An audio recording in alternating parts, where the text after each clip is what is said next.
말씀 같이 함께 교독하겠습니다. 제가 먼저 읽고 번갈아 교독하겠습니다. 그들이 듣고 새벽에 성전에 들어가서 가르치더니 대제사장과 그와 함께 있는 사람들이 와서 공회와 이스라엘 족속의 원로들을 다 모으고 사람을 오게 보내어 사도들도 잡아오라 하니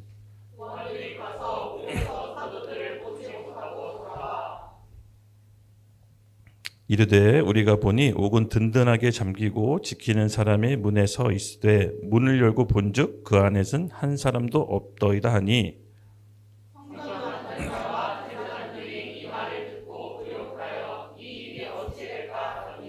사람이 와서 이르되 보소서 옥에 가두었던 사람들이 성전에 서서 백성을 가르치더니 치더이다 하니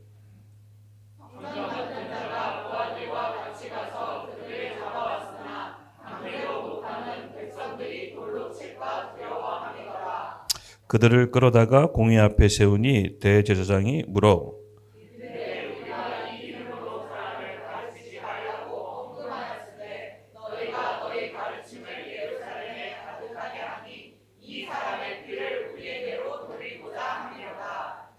아멘. 제가 29절까지 오늘 본문을 정했는데 이건 적혀져 있지 않아서 제가 읽겠습니다. 베드로와 사도들이 대답하여 이르되 사람보다 하나님께 순종하는 것이 마땅하느니라. 아멘. 아멘. 네. 먼저 오늘 말씀을 좀 전하기 전에 우리 로마서 15장 13절을 좀 먼저 읽고 말씀을 좀 전하려고 합니다. 우리 로마서 15장 13절 같이 읽겠습니다. 소망의 하나님이 모든 기쁨과 평강을 믿음 안에서 너희에게 충만하게 하사 성령의 능력으로 소망이 넘치게 하시기를 원하노라. 아멘. 저희 교회 다니시는 분들은 저랑 같은 마음이시겠지만 우리 지난주 대선 결과로 인해서 많이 낙담되고 또 놀라기도 하고 힘드셨던 분들이 많이 있을 거라 생각이 됩니다. 그런데 그럼에도 불구하고 하나님께서 주셨던 마음은 우리에게 교회는 소망을 말하라는 것이었습니다. 맞습니다. 이 절망적이고 어려운 상황들 속에서 역사적으로 봤을 때 교회는 늘 사회적으로 소망의 메시지를 전달했습니다. 그것이 저는 교회의 역할인 줄로 믿습니다. 네. 여러분 하나님이 하시는 일은 다 선입니다. 그 믿음 있으시죠? 그러니까 우리가 보기에 옳고 그름이 아니라 하나님이 결정하신 일 자체가 선입니다. 우리는 그것을 믿고 따라가야 됩니다. 그래서 교회는 하나님께서 우리에게 주시는 아버지의 마음을 잘 받아서 백성들에게 또 국민들에게 또 성도들에게 소망의 메시지를 전달해야 될 의무가 있다는 것을 저는 믿습니다. 그리고 소원과 소망을 굳이 좀 구별해서 얘기하자면 소원은 이 땅에 있는 현실적인 것들을 위해서 이제 기도하고 바라는 것이겠죠. 근데 소망은 하나님의 약속의 말씀에 근거합니다. 비록 현실과 상황이 내 뜻대로 되지 않더라도 하나님의 말씀을 근거해서 소망을 붙잡는 것입니다. 제가 작년에 이제 연말이었죠. 이제 기도원에 가서 매년 기도원에 가서 금식 기도를 하는데 그때 이제 하나님께서 주셨던 말씀이 하박국 말씀이었어요.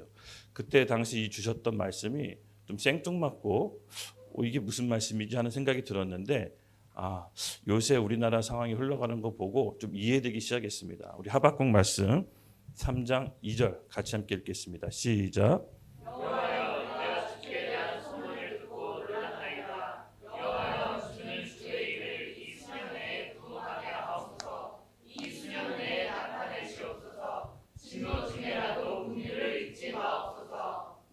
아멘, 아멘.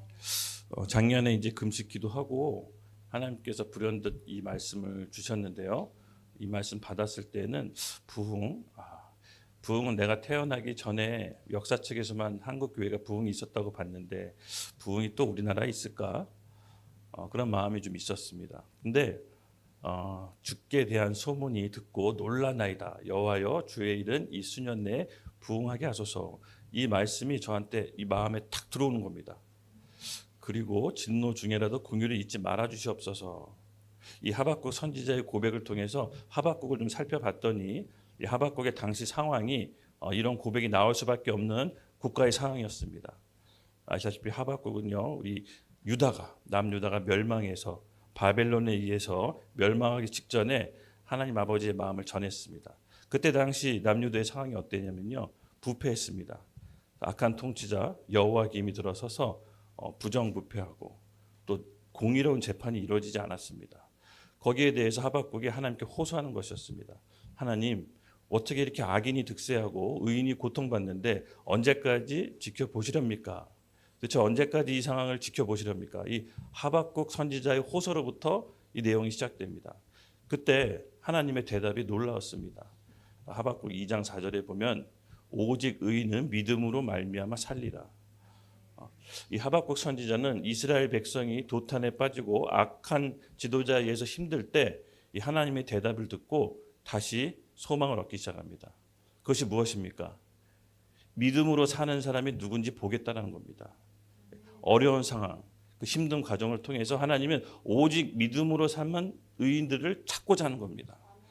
저는 이 말씀을 듣고 그때 당시는 이해하지 못했습니다. 근데 지금 펼쳐지는 상황을 보고 어쩌면 이 상황 가운데, 우리 신앙 가운데 정말로 상황과 환경이 아니라 주님의 말씀에 소망의 근거를 두고 오직 믿음으로 사는 의인들을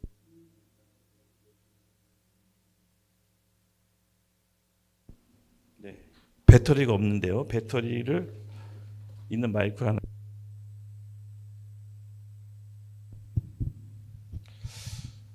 네, 맞습니다, 여러분. 우리가 이 세상이 도탄에 빠지고 어지럽고 공의가 사라진 것 같지만 여러분, 이 과정 속에서 하나님은 진짜 소수의 믿는 의인들과 하나님의 믿음의 사람들 찾고 계십니다. 그래서 하나님은 새 일을 준비하고 계십니다. 저는 이 시간에도 하나님께서 아버지 하나님의 마음을 받는 소수의 의인들을 찾아서 새 일을 준비하신다라고 믿습니다. 그런 새 일을 준비하는 교회가 우리가 쓰임 받기를 원합니다. 그래서 하나님께 기도하고 우리가 부르짖을 때 그런 쓰임 받는 교회가 우리가 되게 해달라고 기도해 주십시오. 그럼 하나님께서 그 응답을 들으시고 새 일을 시작할 줄로 저는 믿습니다.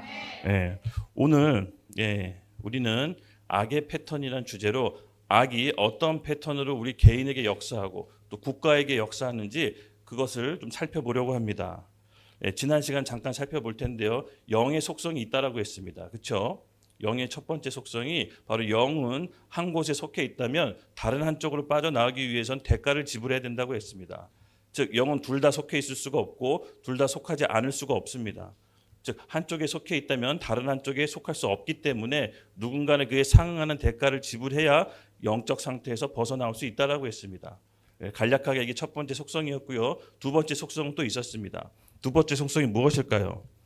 영은 사람을 통해서 역사한다고 그랬습니다.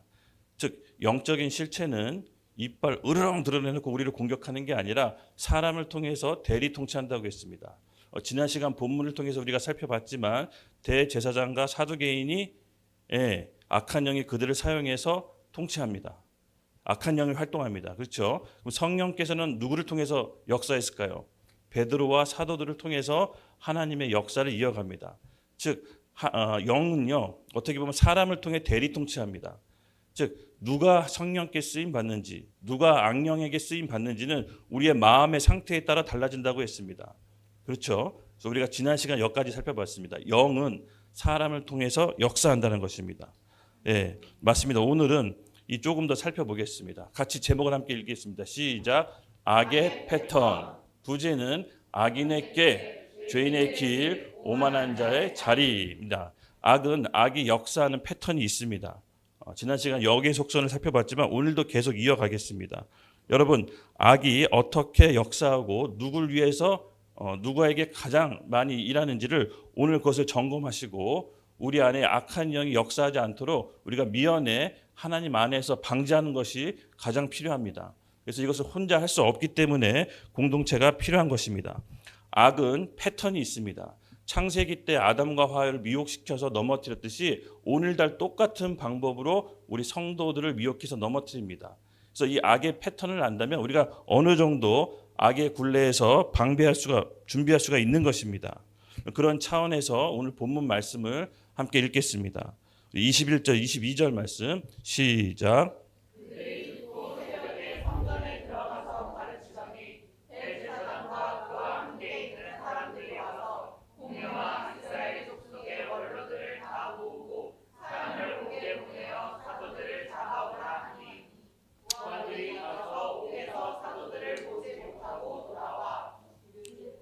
아멘, 아멘. 맞습니다, 여러분. 여기서 놀라운 장면이 있는데요. 잠깐 이런 장면이 왜 나왔는지 살짝 살펴보면요. 우리 지난 시간에 사도들이 놀라운 표적과 이사로 엄청난 일을 벌입니다. 성령의 놀라운 권능의 역사를 나타내죠. 이때 대제사장과 관리들이 시기와 질투의 마음이 일어난다고 했습니다. 이 시기와 질투의 마음을 사단이 알아서 그들을 활용해서 사도들을 옥에 가두게 됐습니다. 그렇죠? 이 옥에 가두었을 때 놀랍게도 초자연적인 역사가 일어나는데 천사들이 사도들을 빼냅니다. 예, 초자연적인 역사가 일어납니다. 여러분 23절 잠깐 같이 함께 읽겠습니다. 시작. 이르되 우리가 보니 옥은 든든하게 잠기고 지키는 사람들이 문에 서 있으되 문을 열고 본즉 그 안에는 한 사람도 없더 있다 하니. 아멘. 베드로가 옥에 풀려나는 장면은 이 5장 말고도 12장에도 있습니다. 12장. 근데 5장에 풀려나는 장면과 12장에 풀려나는 장면은 현격하게 다릅니다. 나중에 12장 가서 좀 자세하게 살펴보겠지만 5장은요, 여러분 잘 보십시오. 굉장히 흥미롭습니다. 이르되 우리가 보니 옥이 든든하게 잠기고 지키는 사람들이 문에 서 있을 때 문을 열고 본즉 그 안에 한 사람도 없더라. 예. 그러니까는 옥이 문에 잠겨 있고 그대로 지키는 사람도 있는데 사람만 없어진 겁니다. 사람만. 성경을 보실 때 아마 자세히 보면요, 놀라운 장면이 펼쳐질 것입니다. 순간 이동한 겁니다. 사도행전 12장에서 옥에 풀려날 때는 헤롯 왕에 갇혔죠. 그때 헤롯 왕의 지시로 베드로가 갇혔을 때는 옥문도 열리고 지키고 있던 사람도 간수들도 다 잠들어 버립니다. 그때 천사가 옥문을 열어주는데 여기서는 그런 게 아닙니다. 다 있습니다. 다 있는데 순간 이동한 겁니다. 예. 여러분 제가 얼마 전에 제가 이 본문을 보고 옛날에 신문에서 봤던 뉴스에 봤던 기사가 떠올랐습니다. 그러니까 마지막 때는요 대환란이 일어나죠. 예, 성령의 역사도 그만큼 초자연적으로 일어납니다. 네. 제가 그 해외 토픽인가 뉴스였나 신문이었나 잘 기억나지는 않지만 대략 7년에서 한 6년 전이었던 것 같습니다. 그러니까 어떤 사람이 미국의 한 패스트푸드 화장실에서 발견됐는데 그 사람은 자기가 스페인 사람이라고 했답니다. 스페인 사람. 그래서 스페인에서 미국에 오려면 여권이나 뭐 비자가 이게 있어야 되는데 그게 아무것도 없이 그냥 미국의 한 그 패스트푸드 화장실에 나타난 겁니다.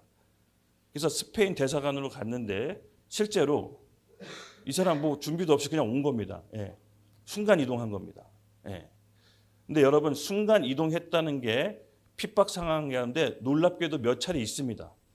예. 여러분 우리가 이 마지막 때는요 우리가 생각하는 것 그 이상으로 초자연적인 역사가 일어납니다. 예. 환난과 핍박은요 우리가 견딘다고 해서 견딜 수 있는 정도가 아닙니다. 통과할 수 있다고 마음먹어서 의지로 통과할 수 있는 게 아닙니다. 성령이 우리에게 놀라운 권능을 행하신 겁니다. 예.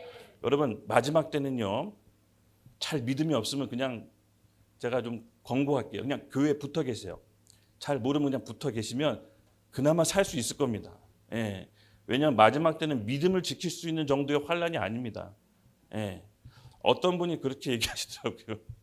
어떤 분이 마지막 때 환난이 어느 정도냐.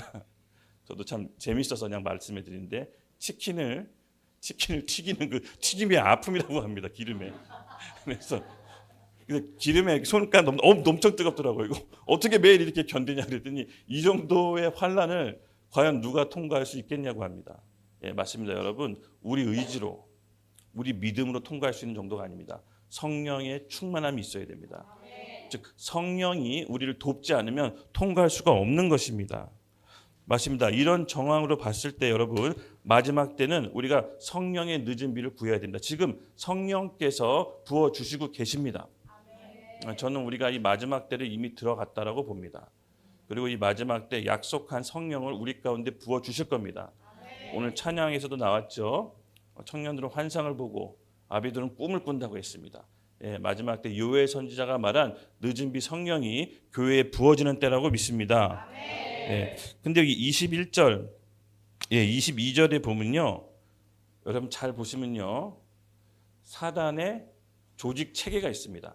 악한 영도 조직 체계가 있습니다. 예, 여기가 뭘 나타내느냐면요, 우리 대제사장과 관리들이 있고 그들이 부하들을 풀어서 옥에 있는 사도들이 있는지를 빼오라고 합니다. 이게 영적인 어떻게 보면 사단의 조직 체계를 그대로 사람들한테 반영한 건데 악한 영들도 조직이 있습니다. 예. 에베소서 6장 12절을 함께 읽겠습니다. 시작.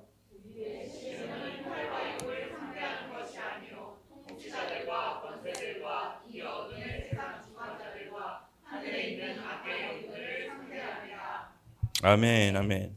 악한 영들도 군대와 같이 조직 체계가 있습니다. 예. 되게 이 악한 영의 가장 우두머리 정점에 있는 자가 바로 사단이라고 합니다. 사단. 마귀라고 부릅니다. 그렇죠? 이 사단 마귀는요. 원래는 하나님을 예배하고 찬양하고 경배하는 천사장이었습니다. 천사들 중에서도 가장 아름답게 하나님이 만드셨다고 했습니다.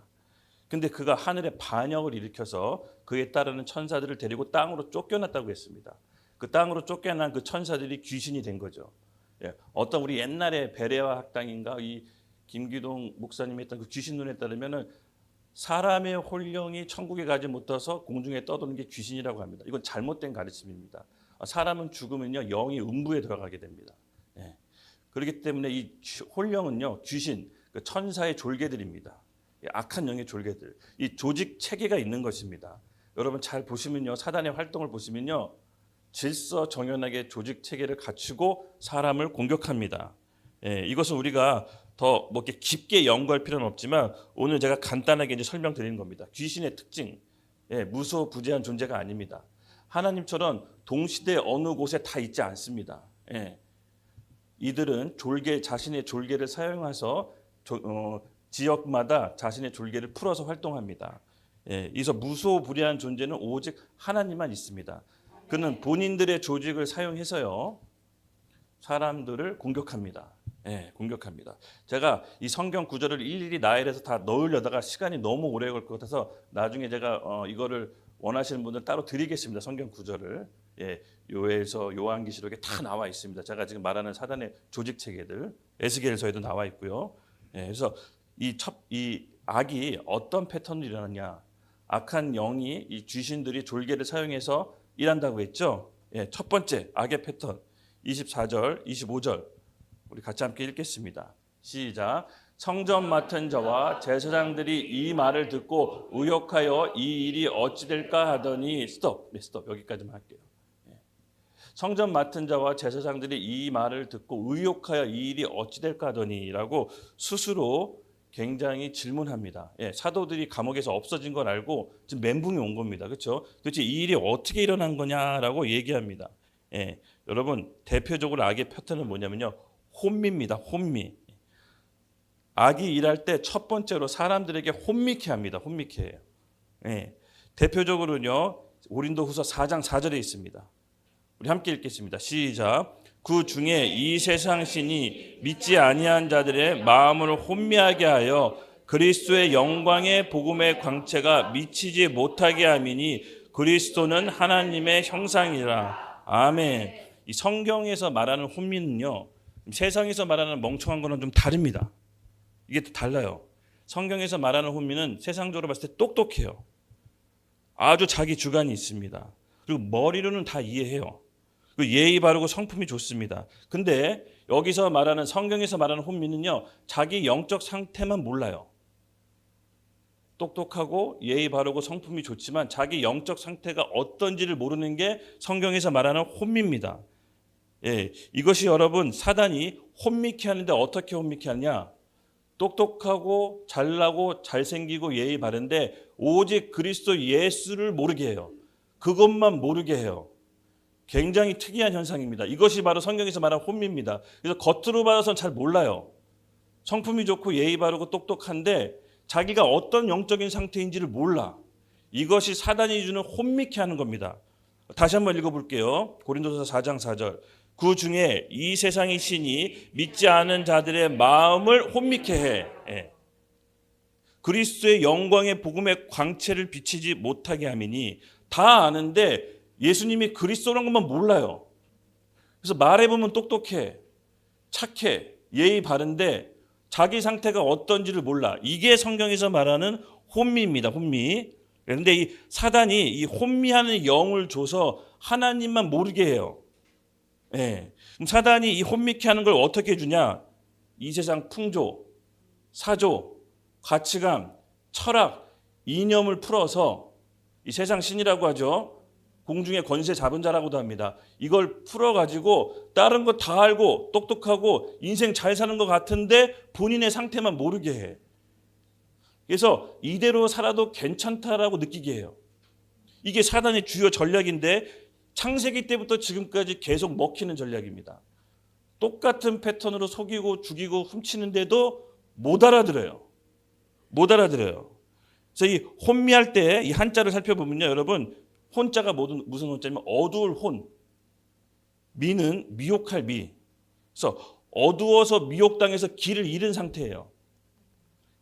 그래가지고 영적으로는 죽은 상태예요. 예. 영적으로는 의식 불명 상태. 예. 여기서 무서운 거는요, 아까도 얘기했지만 다른 건 괜찮아요. 잘 배우고 잘 먹고 잘 살아요. 근데 영적으로는 의식 불명이에요. 여러분, 환자가 의식 불명 어떻습니까? 본인 상태 모르잖아요. 본인이 아픈 줄 모르는 게 의식 불명이에요. 근데 혼적으로는 잘나고 육적으로는 건강한데 영적으로 의식 불명의 상태인지를 본인이 몰라요. 이것이 바로 혼미케 하는 거예요. 이 혼미케 하는 영을 사단이 세상 철학, 사조, 이념으로 뿌리는 거예요. 그래서 그렇게 살아도 괜찮다라고 여기게끔 하는 게 사단의 전략인데 굉장히 잘 먹힙니다. 그래서 당장 나한테 무슨 일이 안 일어나기 때문에 괜찮다고 여겨요. 네, 여러분, 우리가 건강하다가 병원에서 건강진단을 받았는데 우리 의사 선생님이 당신 암입니다라고 얘기해 보십시오. 한 6개월밖에 못 산다라고 암 선고를 내렸다고 보십시오. 갑자기 의사 말 엄청 잘 들을 겁니다. 그렇죠? 하지 말라는 거 다 안 하고 갑자기 엄청나게 의사 말 잘 들을 겁니다. 왜? 암에 걸렸으니까. 죽을 병에 걸렸으니까. 인식을 한 겁니다. 자기 상태를. 자기 상태를 인식하기 전까지는 모른다는 거예요. 암이 있는지. 파멸로 가고 있는데 전혀 모른다는 겁니다. 그래서 이게 왜 무섭냐면요, 여러분. 사단이 선택적으로 해요. 혼적으로는 깨닫게 하고 이해하고 잘 먹고 잘 사게 하는데 영적 상태만 선택적으로 죽게 해요. 그래서 이것을 파악하기가 너무 어려워요. 그러니까 본인이 파악하기가 어려워요. 원인을 파악할 때 치료를 해야 되는데 본인 스스로가 원인 파악이 안 되니까 치료가 안 들어가요. 예. 그러면 어떻게 되느냐? 이 사람들이 나오는 반응. 난 괜찮은데 저 사람들이 왜 저러지? 아니, 난 잘 먹고 잘 살고 내가 봤을 때 당신이 불쌍한 것 같은데 왜 저렇게 교회 다니면서 힘들게 살까? 차라리 교회 다니지 말고 나처럼 해피하게 살지. 내가 봤을 땐 너가 잘못됐어라고 잘못된 진단을 내립니다.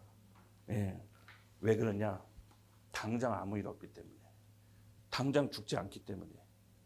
당장 아무 일 없이 잘 살기 때문에 영적으로 의식 불명 상태가 돼버리는 겁니다. 사단은 굉장히 똑똑합니다. 예. 그는 지혜가 충만하고 아름답기까지 했다고 합니다. 광명의 천사라도 나타난다고 합니다. 우리 영적으로 의식 불명 상태 죽어가는데 괜찮다라고 얘기하고 실제로 원하는 것들을 하게 해줍니다. 여러분, 길이 열린다고 해서 다 하나님의 길이 아닙니다. 내가 어떤 길이 열렸다고 해서 가지 마십시오. 기도하십시오. 예. 사단도 우리의 약점을 정확히 알고 우리가 원하는 길로 열어줍니다. 그리스도 예수의 복음의 광채만 모르게 한다면 모든 거 다 합니다. 이 정상적인 패턴이 아닙니다. 예. 여러분, 우리 바로왕 알잖아요. 바로왕. 이스라엘 백성이 애굽에서 탈출했을 때 10가지 재앙을 맞습니다. 정상적인 사람이라면 하나님의 역사인 줄 알아야 돼. 그만둬야 되는데 그만 안 둡니다. 끝까지 쫓아가서 홍해 바다에 빠져 죽습니다. 이게 사단의 성품이에요. 그러니까 내가 죽을지언정 하나님의 사람 놓지 않겠다라는 거예요. 내가 죽을지언정 너 같이 죽겠다라는 거예요. 그게 사단이에요. 여러분, 사단은 우리 인생 갖고 장난치지 않습니다. 본인 목숨 걸고 우리를 공격하는 겁니다. 본인이 죽을지언정 절대 놓지 않겠다라고 합니다. 이게 사단의 속성입니다. 예, 바로 왕은 사단의 속성을 적나라하게 보여줍니다. 여러분, 우리가 사단을 이길 수 있을 거라고 생각하시면 안 됩니다. 예, 이길 수 있는 방법이 있습니다. 좀 이따 설명하겠습니다. 네. 결국은 이 사단은요, 사랑을 멸망시키는데 혼미케 해서 멸망시킵니다. 이렇게 살아도 괜찮아. 예. 그렇게 속은 사람이 나중에 깨닫는 게 있는데 속았답니다. 속았다. 여러분 어떻게 속냐? 나를 둘러싸고 있는 것들이 다 없어지면 혼미가 떠나갑니다. 무슨 말이냐? 호스피스 병동에 한번 가보세요. 호스피스 병동 가가지고 예수 믿지 않은 불신자들을 위해서 한번 기도나 한번 얘기를 한번 들어보십시오. 아니면 그렇게 사역하시는 분들 얘기 한번 들어보십시오. 다 한결같이 얘기합니다. 이럴 줄 몰랐어. 옆에 돈 있고 사람 있고 직업 있을 땐 몰랐다는 겁니다. 예, 모르는 거예요. 근데 돈 없고 사람 떠나고 다 떠나면 비로소 한 거예요. 시간 보내고 세월 보내고 늙어 나서 아는 거예요. 내가 속았다. 예. 그리스도 예수만 몰랐다. 죽음 앞에 막상 서보니 그리스도 예수만 몰랐다라는 걸 주변에 있는 사람 다 떠나봐야 아는 거예요. 본인은 모르는 겁니다. 이제 사단은요, 이렇게 살아도 돼라고 얘기하지만 나중에 죽을 때 사람들이 나오는 반응이 이럴 줄 몰랐습니다. 여러분 스티브 잡스 알잖아요. 그 사람 돈 어마어마하게 많이 벌었잖아요. 췌장암으로 일찍 죽었잖아요. 그 사람 남긴 말이 뭡니까? 물론 크리스찬인지 아닌지 잘 모르겠어요. 남긴 말에 굉장히 임팩트 있었습니다. 이럴 줄 알았으면 더 사랑할 걸. 그 어마어마한 수조 원의 재산도 천국 갈 때 싸가지고 못 가는 겁니다. 그 어마어마한 집도 가져갈 수 없는 겁니다. 그럴 줄 몰랐답니다. 인간이 그래요. 똑똑한 것 같고 어마어마한 일 하는 것 같지만 당신은 몰라요. 다 없어지고 떠나봐야 아는 거예요. 이럴 줄 몰랐어. 내가 이렇게 될 줄 절대 몰랐어. 주변에 있는 것이 사라져야 아는 겁니다. 근데 여러분 우리 얼마나 귀합니까? 여러분 우리가 이거 예수 그리스도를 믿는 게 우리가 믿고 싶다고 해서 믿어지는 게 아닙니다. 하나님이 우리 인생 가운데 겹겹이 죄로 쌓여진 이 강한 껍데기 같은 것들을 뚫고 들어오시는 은혜가 있어야 믿어지는 겁니다. 예. 그래서 이 믿는 거는요, 여러분 어마어마한 감사함이 있어야 됩니다. 그래서 죄에 대한 아픔, 내가 그동안 예수님을 믿지 않았던 아픔과 함께 기쁨이 동반하는 겁니다. 예. 이것이 바로 중생한 자의 마음입니다. 성령으로 중생한 자들이. 죄송스럽기도 하고 너무나도 기쁘고. 예. 여러분 우리 가운데 이 역사가 일어나야 됩니다. 그렇죠? 절대로 천국 갈 때 내가 갖고 있는 거 못 갖고 갑니다. 천국 갈지 안 갈지도 잘 모르겠어요. 솔직히. 하지만 우리 안에서 여러분 진짜 이 혼미케 하는 영이 떠나가길 예수님의 이름 축복합니다. 아멘. 네, 아멘. 좋은 사람 좀 일어나세요. 지금 중요한 얘기 하는데 또 이렇게 너무 지금 꼭 인준이가 정말 결정적일 때 졸아. 계속 미안해요 자꾸. 너무 중요한 얘기인데 결정적일 때 졸더라고요. 이것도 혼미케 하는 영입니다. 꼭 요것만 못 듣게요. 인준이가 잘 듣다가 초롱초롱하게 듣다가 이 부분에 탁 자더라고요. 근데 기도했는데 제가 착각한 건가요? 네. 예수님의 이름 명하노니 혼미케 영 다 떠나갈지어다. 네. 맞습니다 여러분. 너무 중요합니다. 이 혼미가 진행되면 다음 어떤 걸로 진행되냐면요, 미혹으로 진행됩니다. 미혹. 좀 더 진행돼서 이제 옳고 그름 분별이 안 됩니다. 이게 미혹의 단계입니다. 미혹의 단계. 미혹은 어떻게 벗어날 수 있다고 했죠? 올바른 지식과 경험이 더해져야 미혹으로부터 빠져나온다고 합니다. 이거 굉장히 힘듭니다, 여러분. 미혹된 사람이 빠져나오기 위해서는요, 굉장한 충격이 동반돼야 그 미혹이 빠져나옵니다. 그러니까 하나님 말씀의 지식이 우리 가운데 들어와서 삶으로 그것을 체화해야 이 미혹이 빠져나옵니다. 그래서 이 미혹으로부터 빠져나오려면 여러분 하나님의 말씀을 우리 삶의 기준으로 삼는 삶을 순간순간 매일매일 하셔야 됩니다. 아멘. 그래서 이 미혹은요 더 진행되면 어떻게 되는지 아십니까? 이제는 완악하게 돼요. 완악하게 돼서 다른 사람 말 듣지 않아요. 이 정도 가면 너무 심각한 겁니다.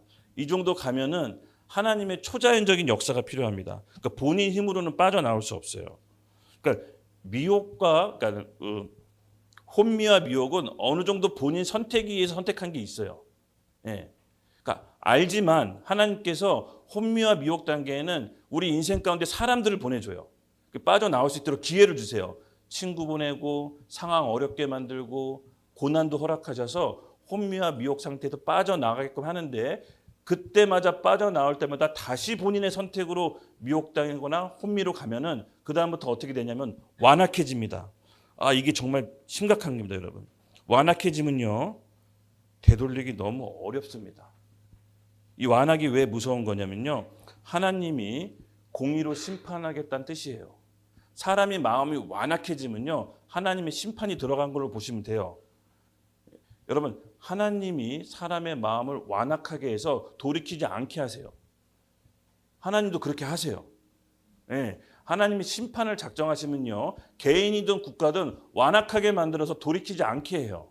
그래서 하나님의 진노가 끝까지 차서 공의를 쏟아붓도록 기다리게 하는데 쓰는 방법이 뭐냐? 완악이에요. 완악. 돌이키지 못하게. 그래서 미혹이 진행됐을 때 하나님께서 기회를 주시는데 그때 빠져나오지 않으면 완악으로 들어가면 지금 심판이 임한다라고 아셔야 돼요. 그래서 이스라엘 백성이 완악했을 때 하나님께서 늘 선지자를 보내서 그때 당시의 상황에 경고를 줘요. 지금 완악한 단계로 들어가지 마라. 거기 들어가면 하나님의 심판이 프로세서가 작동됩니다. 이제 어떻게 이루어지냐? 아까 제가 바로 얘기했지만 우리 출애굽기 7장 3절 함께 읽겠습니다. 4절까지 시작.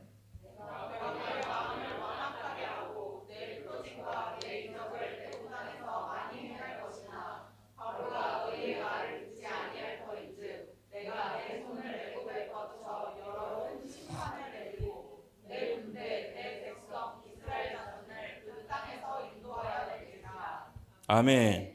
여기 보면요 바로의 마음을 완악하게 하고, 누가 완악하게 했답니까? 하나님. 예. 바로가 너의 말을 듣지 아니할 터인즉 내가 내 손을 애굽에 뻗쳐서 여러 큰 심판을 내리고 그 군대 내 백성 이스라엘 자손을 그 땅에서 인도하여 낼지라. 먼저 심판하실 때 완악하게 만들어요. 하나님의 10가지 재앙을 바로가 받는데 사실은 살 수 있는 사인이에요. 그 정도 10가지 재앙 받으면 하나님이 하셨다라는 걸 인지해야 되는데 인지 못해요. 그리고 계속해서 이스라엘 백성 쫓아갑니다. 그리고 마지막 선택이 뭐냐? 같이 홍해 바다에 빠져 죽어요. 예. 여러분, 이게 최후의 마지막 심판 단계입니다. 그래서 우리가 국가도 마찬가지예요. 국가가 하나님의 법과 질서가 있는데 그 법과 질서를 어겨서 하나님 반대편의 법을 계속해서 만든다. 하나님의 법을 계속해서 만들 뿐더러 하나님의 원치 않는 지도자들을 세워서 그 법을 다스리게 한다. 여러분, 이거 경고입니다. 하나님의 경고. 그럼 우리 교회가 무슨 역할을 하냐? 선지자적인 역할을 해야 돼요. 그걸 돌이킬 수 있도록 선포해야 돼요. 그것이 하나님의 죄라는 걸 얘기해 줘야 돼요. 그게 교회의 역할인데 그 교회가 그 역할을 안 한다. 하나님 심판이 임하는 거예요. 어떻게? 전쟁으로. 그 정도 충격을 가해서라도 하나님의 백성을 쓰시겠다라는 거예요. 네.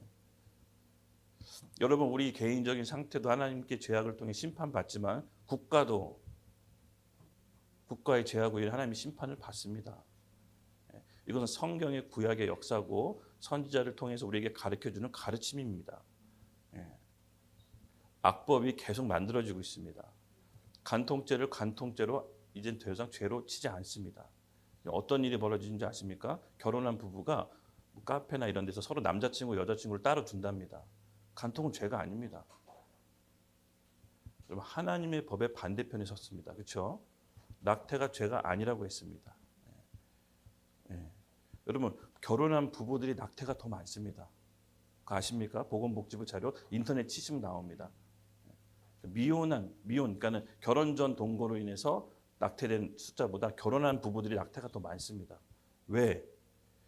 그 자녀들을 통해서 얻어진 손실되는 것들, 경력 단절, 생활소득 감소, 이런 것 때문에 자녀를 낙태합니다. 물질주의에 완전히 사로잡혔습니다.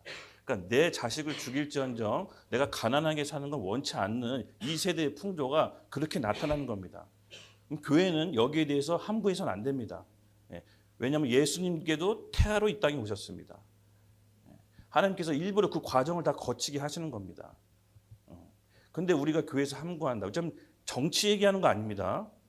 정치 얘기하기 전에 하나님 말씀 안에서 여러분 올바르게 기준이 세워져야 됩니다. 이게 안 되면 나도 모르게 하나님 반대편에 쓰게 됩니다. 하나님을 대적하게 됩니다. 그래서 교회는 깨어 있어야 됩니다. 지금 계속해서 어디까지 이어졌습니까? 차별금지법. 양성평등. 우리는 남자, 여자, 저는 성경은 평등하게 대합니다. 예, 차별하지 않습니다. 남자, 여자 차별하지 않는 거 반대하지 않습니다. 이쪽에서 뭘 말하느냐? 이쪽에서 말하는 양성평등은 젠더 이슈예요. 젠더 이슈. 다른 성. 남자, 여자뿐만 아니라 모든 소수의 성들을 다 평등하게 대하자고 얘기하는 겁니다. 그래서 반대하는 겁니다. 예. 그래서 우리는 여기에 대해서 교회가 함구하고 사회 이슈에 대해서 침묵하면 하나님의 심판이 내려오는 겁니다. 예. 여러분 빨간불을 켜시고 기도하고 나아가야 됩니다. 근데 지금은 약간 행동해야 됩니다. 예. 이게 죄라는 걸 외쳐야 됩니다. 교회는 머리 대신 그리스도의 몸입니다. 머리가 죄라고 하면 교회는 죄라고 해야 됩니다. 머리가 선인데 교회는 악이에요라고 얘기해서도 안 됩니다. 너무나도 중요한 문제입니다. 국가도 하나의 죄악을 통해서 하나님의 심판을 받는데 하박국 선지자 때 바벨론을 세워서 남유다를 멸망시킵니다. 분명히 경고했고 미혹과 계속해서 돌이킬 수 있도록 선지자를 보냈습니다. 근데 이 완악은요, 본인이 선택한 걸로 봅니다. 하나님이. 그 다음에 어떻게 합니까? 내버려 둡니다. 이게 진짜 무섭습니다. 완악을 통해서 하나님이 그대로 살도록 돌이키지 않도록 내버려 둡니다. 여러분 내버려 두는 게 얼마나 큰 심판인지 모르시죠? 하나님이 관여하지 않고 내버려 둔다. 여러분 이 전 지구가 이 세계가 성령께서 굳게 붙잡고 있기 때문에 지금 이나마 유지되는 겁니다. 성령께서 전 세계에 손을 떼는 순간 카오스입니다. 전쟁 난리 납니다. 지금 무법천지입니다. 서로 죽이고 죽고 돈 뺏고 막 이런 건 장난도 아닙니다. 그냥 끝나는 겁니다. 성령께서 우리나라를 붙잡고 있을 때 기도하고 교회는 그리스도의 몸은 선포해야 됩니다. 살 수 있는 길을 얘기해 줘야 됩니다. 이거는 교회 다니는 사람들의 무조건 사회적 책무입니다. 그래서 우리는 저는 어떤 종교적인 색깔을 위해서 정치적 색깔 없습니다. 제가 특정 정당을 지지하지 않습니다. 다만 성경의 반대편에 섰을 때는 그것이 옳은 길이 아니라고 목자단 입장에서 성도한테 얘기해 줘야 됩니다. 교회는 사회적인 이슈에 대해서 교회의 입장이 있어야 됩니다. 교회가 애매모호한 순간 하나님도 교회에게 애매모호하게 대합니다. 우리 예수님이 말씀하셨잖아요. 너희가 세상부터 나에 대해서 시인하지 않으면 나도 하나님 아버지부터 너희들을 시인 안 하겠다. 여러분 이게 경고가 아닙니다. 실제입니다. 역사를 보면 실제로 벌어지는 일입니다. 그래서 여러분 우리가 크리스찬으로 살아간다는 건요. 이 시대에 특별히 과거도 아니고 미래도 아니고 현재 우리에게 크리스찬으로 살아간다는 것은 우리에 대한 책임이 있는 것입니다. 이 시대에 크리스찬의 책임이 있습니다. 그것을 잘 우리가 알고 가셔야 됩니다. 이제 내버려두는 단계로 가면 어떻게 되냐. 우리 27절 28절 함께 읽겠습니다. 시작.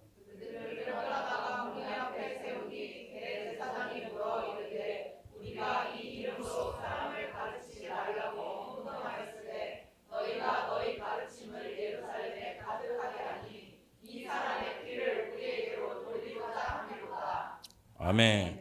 이게 무슨 말이냐면요. 대제사장과 이 관리들이 마음껏 악법을 쓰도록 내버려 두는 겁니다. 내버려 둬요. 믿는 자를 가두고 핍박하고 이제 환난 때에 들어가는데 하나님께서 내버려 두는 겁니다. 여러분 우리가 잊지 말아야 될 게 왜 내버려 두는지가 중요합니다. 하나님은 선하시다고 했죠. 하나님은 어느 곳 하나 통치가 미치지 않는 곳이 없습니다. 하나님은 우연히 이 일을 발생시키지 않습니다. 왜 내버려 두냐? 하나님의 공의가 차오르도록 기다리시는 겁니다. 진노의 잔이 차오르도록 기다렸다가 하나님의 공의가 됐을 때 심판이 임하는 겁니다. 우리 로마서 1장 24절에서 32절 꽤 길지만 우리 함께 읽겠습니다. 바울이 당시 로마 교회에서 마음에 통탄하면서 썼던 글입니다. 함께 읽겠습니다. 시작.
그들이 이 같은 일을 행하는 자는 사형에 행한다고 하나님께서 정하심을 알고도 자기들만 행할 뿐 아니라 또한 그런 일을 행하는 자들이 옳다 하느니라. 예, 하나님이 최종 선거가 일어날 때 이와 같은 일이 일어나는데 마지막으로 기다렸다가 어느 때 최종 선거가 일어납니까? 자기도 그러한 일을 하면서 옳다고 하면서 남에게도 시킬 때, 그때 최종 선거가 이루어집니다. 지금 여러분 우리나라의 처한 상황이 딱 이와 같습니다. 딱 이와 같습니다. 여기에 대해서 교회는 깨어서 하나님의 말씀대로 선포해야 됩니다. 여러분 이제 미혹을 넘어서 완악하게 된 다음 돌이킬 기미가 안 보이면 하나님께서 뭐라고 하십니까? 자기 원하는 대로 내버려 두사 마음껏 살도록 놔둡니다. 신나게 마음껏 삽니다. 남자가 남자를, 여자가 여자를 보고 음욕을 품고 서로 마음대로 자유롭게 행복하게 마음대로 살게 내버려 둡니다. 그들은 행복하다고 생각하겠죠. 하나님이 없다라고 조롱하겠죠. 근데 마지막 결론은 뭡니까? 심판입니다. 심판. 여러분 우리가 이 심판이 당하지 않도록 하나님께서는 교회를 두신 겁니다. 우리 이때 성도로 두신 겁니다. 그러니까 우리가 여기서 여러분 함구하면 안 됩니다. 아셨죠? 이 세상이 악해지고 악법이 이렇게 들어갈 때 여러분 우리는 어떻게 됩니까? 괜히 잘못 얘기하다가 감옥 가면 어떻게? 감옥에 가면 됩니다. 감옥에 안 가려고 기도하는 게 아니라 감옥에 가면 된다고요. 그러니까 왜 고민하고 마음이 흔들리냐? 감옥에 안 가면서도 얘기 안 할 수 있는 뭔가가 생각하니까 어려운 겁니다. 그냥 감옥에 가면 됩니다. 할렐루야. 그런 각오를 잊지 않으면 이 시대에 신앙생활하기 어렵습니다. 그래서 신앙이 어리신 분들 기다려주고 기도하겠지만은 우리 공동체 안에 벗어나지 마시고 끝까지 함께 있도록 애쓰십시오. 지금은 일반적인 상황이 아닙니다. 마지막 때는 마지막 때에 걸맞는 신앙생활 해야 됩니다. 아멘. 전투가 앞에 벌어지고 있는데 군대 고문관이 뭡니까? 전투가 앞에 벌어지고 전우가 죽고 있는데 워카 닦고 막 군화 닦고 막 뭐 배낭에다 건빵 챙기고 막 이런 엉뚱한 짓을 합니다. 지금 그럴 때가 아닌 거죠. 대충 빨리 총칼 들고 싸워야 됩니다. 상황이 이렇게 심각한데 우리 미혹되고 우둔한 우리 성도들은요, 와 이걸 어떻게 하면 좋겠습니까? 이걸 어떻게 깨워야 됩니까? 여러분 같이 기도합시다. 하나님의 초자연적인 개입이 일어나도록 우리 같이 기도하겠습니다. 그렇지만 우리가 또 간과해서는 안 됩니다. 간과해서는 안 됩니다. 제가 왜 간과해서는 안 되냐면 교회 안에는 신앙이 어리신 분들이 있습니다. 그런 분들은 감당하기 어려울 수 있습니다. 그런 분들은 실족하지 않도록 우리가 잘 보살펴줘야 됩니다. 이때 하나님의 방법이 있습니다. 우리가 세상을 정죄하고 판단하는 게 아닙니다. 그건 하나님이 하시는 겁니다. 우리는 영혼들을 최대한 끌고 갈 수 있도록 계속해서 애써야 됩니다. 우리가 그런 영혼들을 판단하는 순간 우리는 그러한 행동을 하지 않더라도 판단하는 순간 하나님이 행동한 걸로 보십니다. 로마서는 바울은 이렇게 경고합니다. 2장 4절에서 5절 함께 읽겠습니다. 시작. 혹 내가 하나님의 인자심이 너를 인하여 회개하게 하심을 알지 못하여 그의 인자심과 용납하심과 길이 참으심이 궁일함을 멸시하느냐. 다만 내 고집과 회개하지 아니한 마음을 따라 진노의 날 곧 하나님의 의로운 심판이 나타나는 그날 진노를 내게 쌓는도다. 네, 아멘. 우리의 역할은 뭐냐면요, 믿음이 연약하고 낮은 분들을 계속해서 끌어줘야 됩니다. 끌어줘야 됩니다. 거기에 대해서 판단하는 것이 아닙니다. 아셨죠?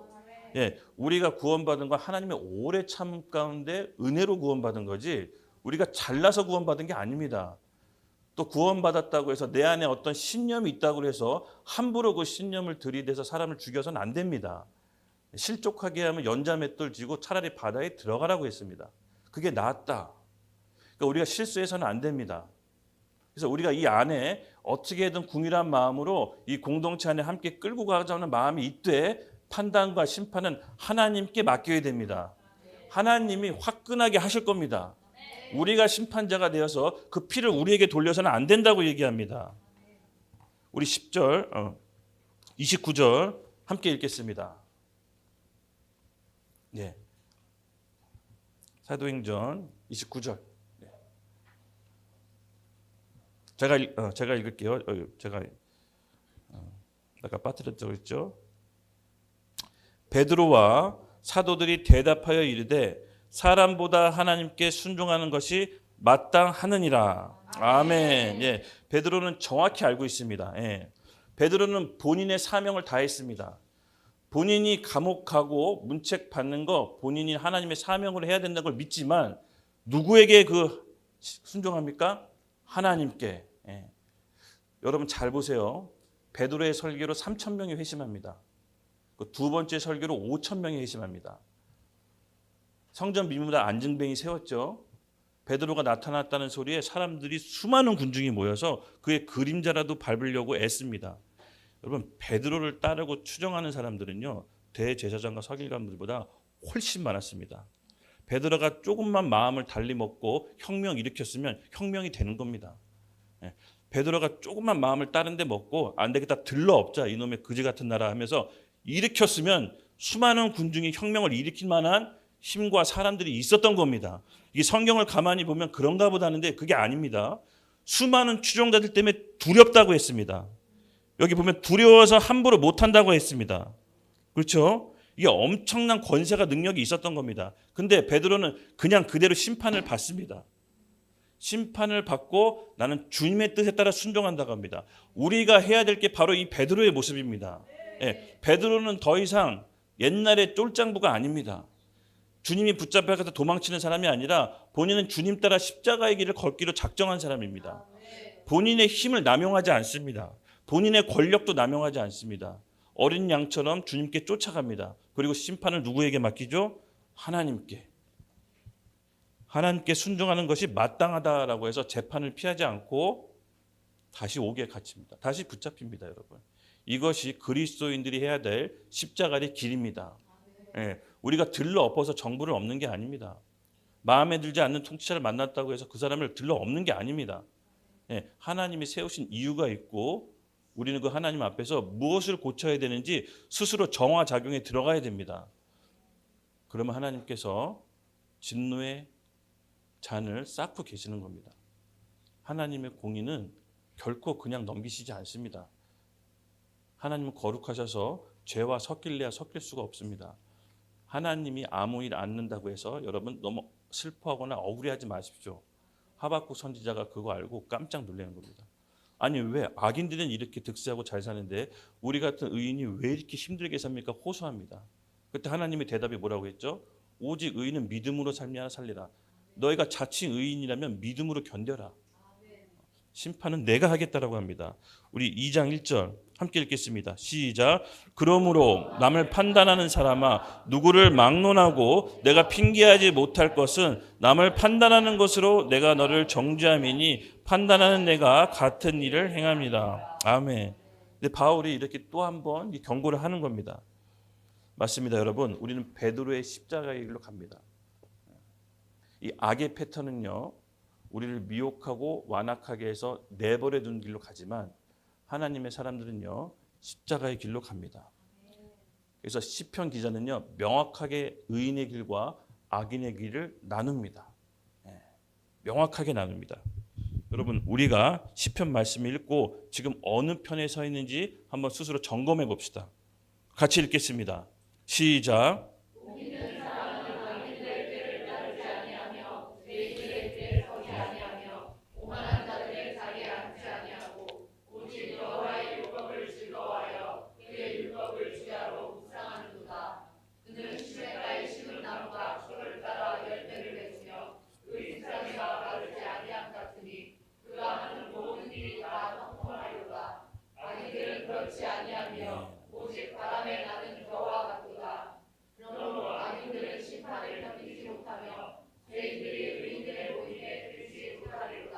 무릇 의인들의 길은 여호와께서 인정하시나 악인들의 길은 망하리로다. 아멘. 하나님이 눈 감고 계시는 게 아닙니다. 하나님이 인정해 주는 게 아닙니다. 진노의 잔이 끝까지 채울 때까지 기다렸다가 공의로 심판하시는데 마지막 어떻게 됩니까? 무릇 의인들의 길은 여호와께서 인정하시나 악인들의 길은 망하리로다. 아멘. 믿으십니까? 네. 그럼 이 상황도 여러분 받아들이셔야 됩니다. 하나님께 맡기셔야 됩니다. 우리는 교회 몸된 교회로서 하나님의 원하시는 길을 선포해야 됩니다. 악을 악이라 얘기하고 선을 선이라 얘기해야 됩니다. 여러분, 그 믿음으로 갖고 신앙생활 해야 됩니다.